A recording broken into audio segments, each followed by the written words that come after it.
Hello, friends, and welcome back to Stories About Entitled People. Let's dive into the wild world of pub drama where a pregnant server, some overly concerned Karens, and a whole lot of ridiculousness collide. But before we dive in, make sure to hit that subscribe button, smash the like if you enjoy the content, and ring that notification bell so you never miss a juicy story. You can't work here if you're pregnant. A woman, her husband, and their 2 kids walked into our bar asking to be seated for lunch. We're more of a pub, but we do have a small menu with sandwiches and wings. I handed the menus, and that's when Karen, as I'll call her, noticed something. "But wait, do you work here?" she asked. "Yep," I replied. "But you're pregnant. You can't work here if you're pregnant." "I work here, I don't drink here," I said with a laugh, trying to keep the mood light. Karen wasn't amused. She looked me over and said, "Have you taken any prenatal courses? Do you really think it's responsible to have your unborn baby in here?" That stung. I snapped back, "Well, you've brought your kids in here." "Yes, and what kind of example do you think you're setting for them?" she shot back. At this point, I figured my tip was already gone, so I just walked away, hoping that would be the end of it. A few minutes later, I saw them flagging down the bartender. I went over, thinking they were ready to order, but Karen asked to speak to a manager. "We don't have a manager on shift, it's just servers, bartenders, and the 2 co-owners." The one who was working that day was in the back on a call, and I knew she wouldn't be thrilled if I interrupted her. I tried to offer a solution. "Maybe Ella can help you?" I suggested, referring to the other server. But Karen wasn't interested. She got up and started looking around for the manager herself. Realizing I was out of options, I reluctantly went to drag the owner off her call. The owner, trying not to show her irritation, approached the table with a big smile. "Is there anything I can help you with?" she asked. Karen launched into her complaint. "Your server is pregnant." The owner replied calmly, "Yes, I'm aware. Would you prefer a different server?" Karen shook her head. No. She can't be a drink girl if she's pregnant. That's child abuse." The owner assured them that none of our staff drinks on the job, especially not our pregnant ones. But Karen wasn't done. "I don't want my kids seeing this," her husband chimed in. "Seeing what exactly?" the owner asked. "A pregnant woman around all this alcohol," he replied, speaking slowly as if explaining something incredibly complicated. Karen jumped in. "Didn't you take a health class in junior high? Alcohol vapor is absorbed into your blood through the air and poisons the fetus." The owner and I exchanged looks, realizing we wouldn't get anywhere with this logic. Then things took a turn for the absurd. "We're not leaving until she's placed on maternity leave," Mr. Karen declared. "Or better yet, fired." The owner, trying to keep her cool, said, "I'm afraid there's nothing more we can do for you." "I'll call the police. You're an accomplice to child abuse," she threatened. "Please do," the owner replied. The whole time we waited for the cops, Karen kept preaching about Jesus and child safety, but no one in the pub was buying it. People had come to watch the game, and they weren't interested in her unsolicited sermon. Eventually, the police arrived, and the show reached its climax. "Are the parties involved still here?" one officer asked after being directed to the Karens. Mr. Karen eagerly pointed me out. "So what exactly was going on?" the officer asked. "That woman was drinking. She's pregnant, you can plainly see," Karen exclaimed. Before I could defend myself, the officers exchanged glances and looked back at the Karens. "That's not illegal," one officer said. "What?" Karen shrieked. "It's not recommended, but it isn't illegal," the officer continued. "Now, do you know this woman? Is she a friend, family?" "She works here, in a bar, and she's pregnant," Karen reiterated, as if the officers hadn't grasped the gravity of the situation. They informed Mr. Karen that what I was doing wasn't illegal. One officer even pulled me aside to offer resources for new mothers, which was a sweet but unnecessary gesture.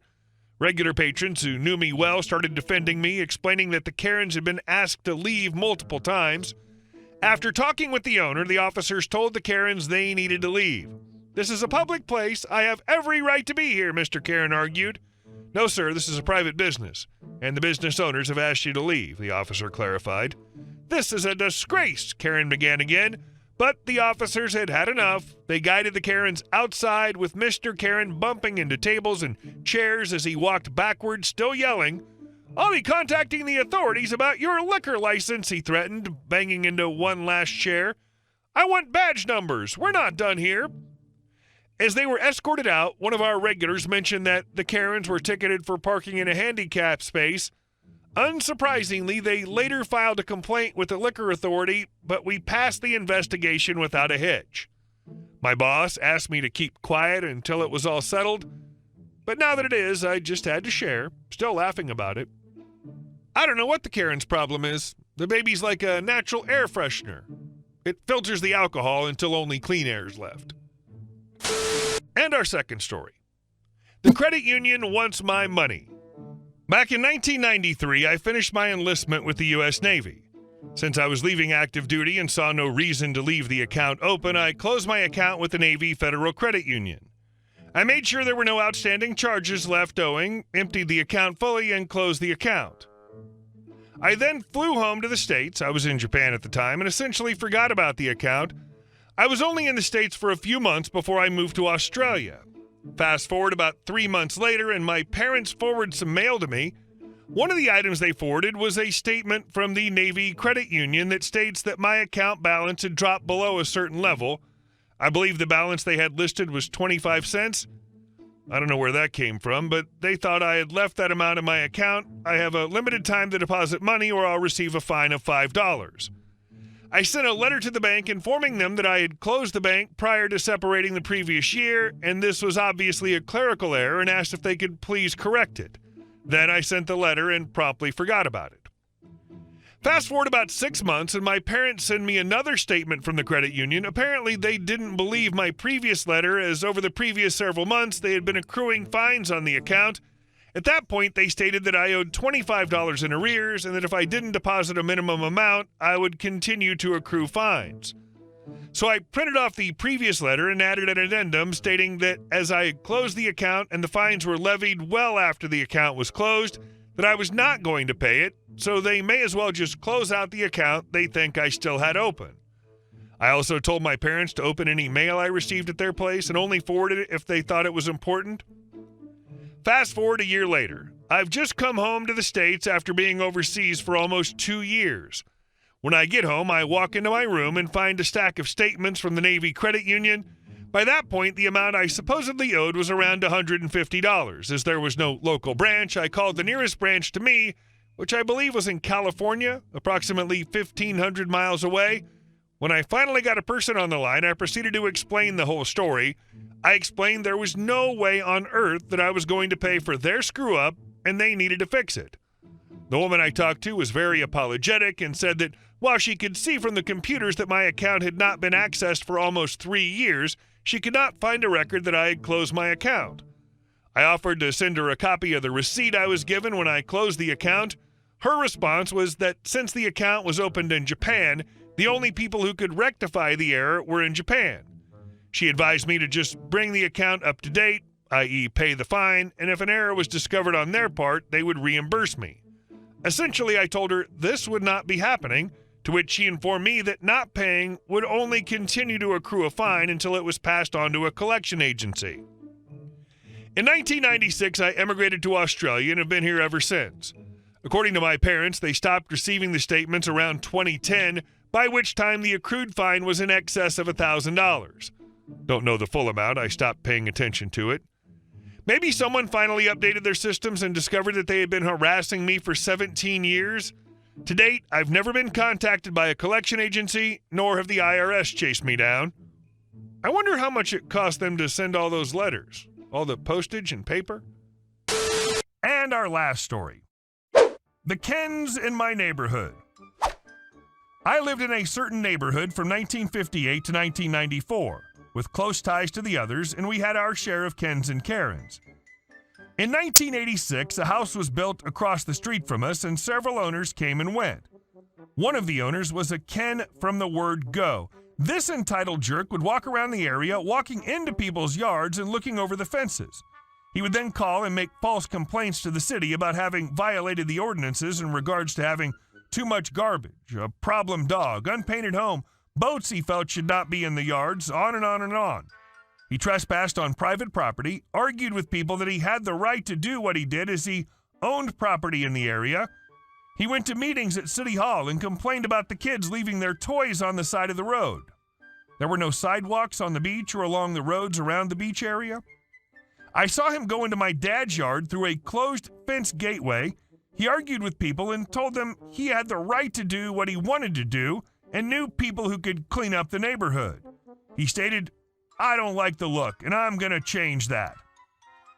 We lived in a summer cottage area where most were just summer residents. The rest of the year, the cottages were closed up and did look abandoned. I told my dad that this guy was walking into his yard and even peeking into windows. I caught him doing this and called him out on it. His reply was, "Mind your own business." My retort was, "What you're doing is my business. I've lived in this neighborhood longer than you, and if you want to get along, you should be the one to mind your own and stop walking through people's yards."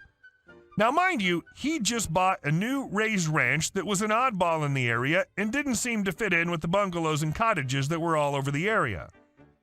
His cocky attitude was so Ken. His reply was, "If I'm going to live in this area, I want all these run-down-looking buildings and the trash around them gone. And I'll see to it that they get demolished for better houses to be built." A lot of the year-round residents were shell fishers and fishermen and had boats, nets, all sorts of gear that went along with the trade in their yards. Ken didn't like the look. This really got my goat. I was fuming. Some of my friends' families had a heritage in this area back to the early 1800s.